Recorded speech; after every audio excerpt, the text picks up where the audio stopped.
बिस्मिल्लाहिर्रहमानिर्रहीम। History page के मुअज़्ज़ज़ सामईन हज़रात, अस्सलामु अलैकुम। नादरीन, आज हम हज़रत इब्राहीम ख़वास रहमतुल्लाह अलैह का एक वाक़या बयान करेंगे कि किस तरह वो कश्ती में सवार होते हैं और तूफ़ान आता है, कश्ती टूट जाती है और वो एक तख्ते के ज़रिए जंगल में पहुंच जाते हैं। वहाँ पर एक हाथी किस तरह आपके साथियों को कुचल देता है और आपको वहाँ से उठाकर कई दिनों का सफ़र वो कैसे एक रात में तय करता है, ये सब कुछ हम आपको इस वीडियो में बताएंगे। इससे पहले हमारी रिक्वेस्ट है कि आप हमारे चैनल को सब्सक्राइब कर लें, वीडियो को लाइक कर लें, ताकि इस तरह की मज़ीद अच्छी वीडियो आपको मिलती रहे। अब चलते हैं हम अपने टॉपिक की तरफ। हज़रत इब्राहीम ख़वास बयान करते हैं कि एक मर्तबा एक जमात के साथ सफ़र कर रहा था। रास्ते में दरिया पड़ता था। हम एक कश्ती पर सवार होकर उसे अबूर करने लगे। बीच दरिया में पहुंचे तो इस कदर तेज़ हवा चली कि लंगर टूट गया और बात बांध के टुकड़े हो गए। देखते देखते कश्ती पारा पारा हो गई और बहुत से लोग गर्क हो गए। मैं और बाकी चंद लोग एक तख्ते पर रह गए। हवा ने हमारे तख्ते को एक जजीरे में पहुंचा दिया। हम लोग दरिया से निकलकर खुश्की पर आए तो खाने के लिए कोई चीज़ तलाश करने लगे, मगर कुछ न मिला। जब भूख के मारे बुरा हाल होने लगा तो हमें अपने जीने की उम्मीद न रही। सब एक दूसरे से रुखसत होने लगे। एक साथी ने तजवीज़ दी कि हम सब एक एक नज़र मानते हैं, शायद अल्लाह ताला हम पर रहम करे और हमारे लिए आसानी पैदा फरमाए। एक बोला, मैं हमेशा रोज़े रखाऊंगा। दूसरे ने कहा, मैं दिन रात इतनी रकात नमाज पढ़ूंगा।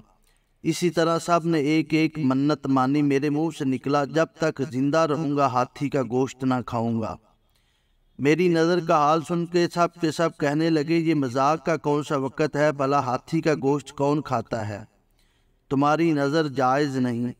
मैंने जवाब दिया, इस वक्त मेरे ज़हन में इसके सिवा कोई बात नहीं, मैं मजबूर हूँ। नज़र मानने के बाद सबके दिल को थोड़ा सा सुकून पैदा हुआ तो सब उठ खड़े हुए और जजीरे में घूम फिर कर खाने के लिए कोई चीज़ तलाश करने लगे। इत्तेफाक से एक हाथी का बच्चा नज़र आ गया। सबको मालूम था कि हाथी का गोश्त शरहन हराम है, मगर ऐसी हालत में जायज़ कर लिया गया। उसे पकड़कर ज़िबा किया और उसका गोश्त तकसीम करने लगे। मैंने गोश्त को हाथ नहीं लगाया क्योंकि मैं ये अहद कर चुका था। शायद कुदरत ही ने मुझे समझाया था कि हाथी का गोश्त नहीं खाऊंगा। अलगर्द मेरे सिवा सब ने पेट भर के हाथी का गोश्त खा लिया और लेट गए। एक घड़ी रात गुजरी होगी कि हाथी के चंगाड़ने की दहशतनाक आवाज़ आई और हम कांप उठे। थोड़ी देर में क्या देखते हैं कि एक बहुत बड़ा पहाड़ हमारी तरफ चला आता है।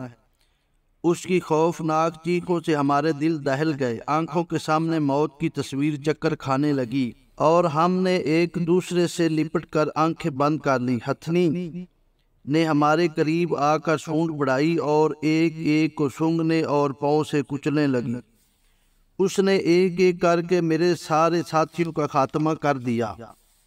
मैं बचा रहा। आखिर में वो मेरे पास आई, मुझे सूंघने लगी। दूसरों को तो सूंघते ही कुचल देती थी, मगर मुझे सूंघने में उसने ज़्यादा देर लगाई।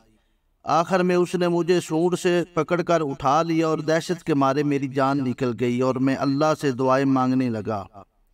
मेरी हैरत की इंतहा न रही जब उसने कुचलने या किसी और तरह मेरा खात्मा करने के बजाय आस्था से मुझे अपनी पुश्त पर डाल लिया और एक तरफ भागने लगी। तमाम रात वो तेजी से चलती रही और मैं उसकी पुश्त पर बैठा रहा। सुबह होते ही वो एक जगह पर रुकी और आस्था से अपना सूंड बढ़ाकर उसने मुझे पुश्त से उठाया और नरमी से ज़मीन पर रख कर जिधर से आई थी उसी तरफ मुड़ गई।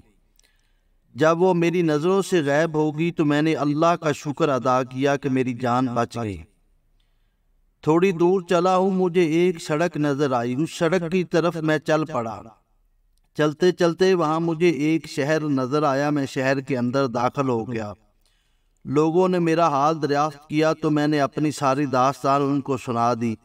सब हैरान रह गए और असाब करके बताने लगे कि एक रात में उस हाथी ने कई दिनों का सफ़र तय करके आपको यहाँ तक पहुँचा दिया।